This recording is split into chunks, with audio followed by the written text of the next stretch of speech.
Hi, welcome back to your science term of the day. I'm your guide to all things science, Mr. Samuel Rickert. Welcome in. Okay, so today's term is theory.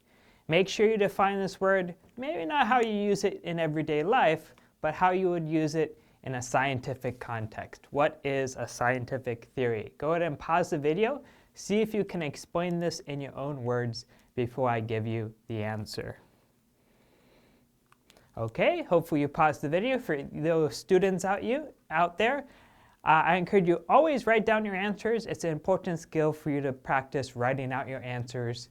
I find that my students often can explain their ideas, but if they write it down, sometimes they don't explain themselves completely and lose off points. So what is a scientific theory, or how do we use this word theory in scientific context? Let me explain in 1 minute or less. So a theory is a scientific explanation that is well established and supported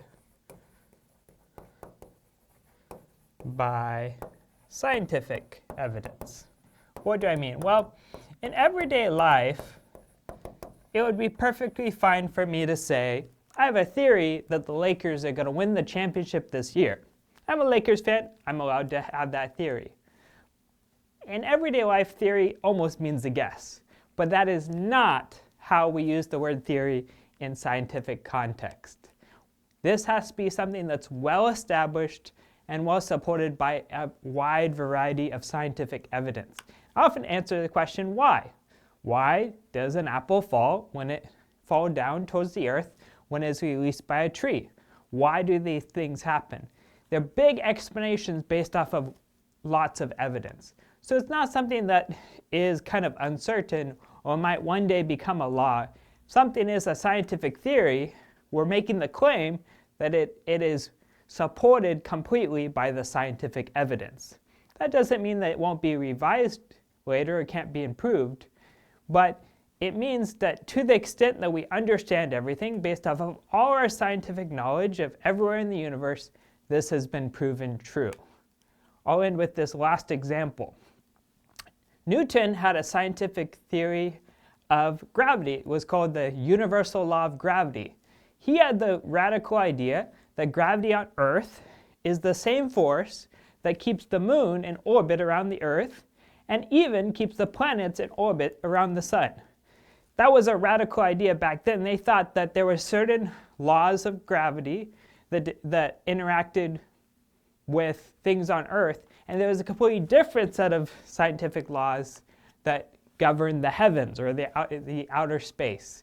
But he showed mathematically that the same laws that govern Earth, that the same force and rate of acceleration that is keeping an apple and causing it to speed up as it falls to the Earth is actually the same thing that's causing the moon to fall towards the Earth and keep it in orbit with a centripetal force, keeping it around the Earth.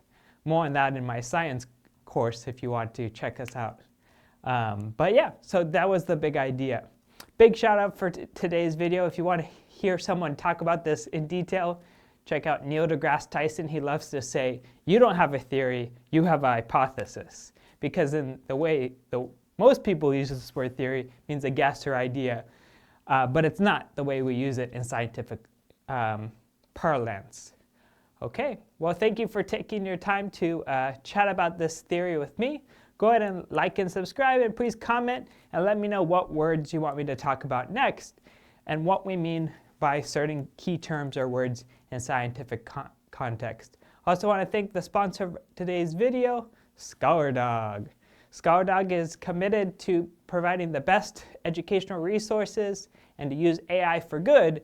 That means not to give student answers, but actually help their learning process. Check us out on scholardog.com.